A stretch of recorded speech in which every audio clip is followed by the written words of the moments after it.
Good morning সবাইকে। তো সবাই কেমন আছো? তো এই অনেক দিন পর আজকে একটা ব্লগ আপলোড করছি। আসলে ভিডিওগুলো নেওয়াই ছিল, বাট এডিট করে হয়ে ওঠা হয়নি। তো এটা ছিল আগের সানডের ব্লগ। তো হঠাৎ করে সকালবেলা ফ্রেন্ডসরা ফোন করে বলল যে একটা ঘোরার প্ল্যান করলো। তো আমি বললাম ঠিক আছে। তো তাড়াহুড়ো করে সকালে ফ্রেশ হয়ে তারপরে এই যে বেরিয়ে গেছি বাড়ির থেকে।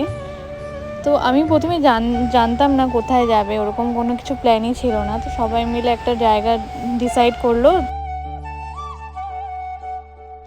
জায়গাটা খুবই সুন্দর ছিল, ওখান থেকে ভিউটা জাস্ট অসাম লাগছিল। আর সেদিন ওয়েদারটাও খুব ভালো ছিল, খুব ঠান্ডাও ছিল না, খুব রোদও ছিল না। আর এই দেখো এখান থেকে পুরো ভিউটা।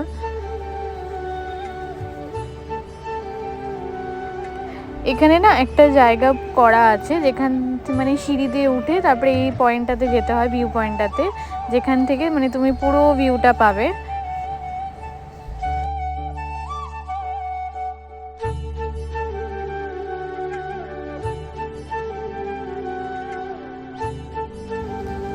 তো ওটারই পাশ দিয়ে একটা রাস্তা গেছে যেখান থেকেও তুমি পুরো ভিউটা পাবে। এই দেখো এখানে পুরো ভিউ দেখা যাচ্ছে। তো তারপরে খিদে পেয়ে গেছিলো, যেহেতু তাড়াতাড়ি করে বাড়ির থেকে বেরিয়েছিলাম, তো একটু ম্যাগি আর একটু চা খেয়েছিলাম। পাহাড়ের চা তো মিস করা যাবে না, আর পাহাড়ের ম্যাগি। তো দেন তারপরে একটু পিকচার ক্লিক করে তারপরে বাড়ির দিকে রওনা দিচ্ছিলাম। মানে বিকেল হয়ে গেছিলো, 4:30 বেজে গেছিলো। আর এখানে তো আমাদের শিলিগুড়ির জাম শুরু হয়ে গেল। তো এই যে বাড়ি চলে আসলাম। তো আজকের জন্য এইটুকুই, দেখা হবে নেক্সট ব্লগে। সবাই ভালো থেকো, সুস্থ থেকো, টাটা।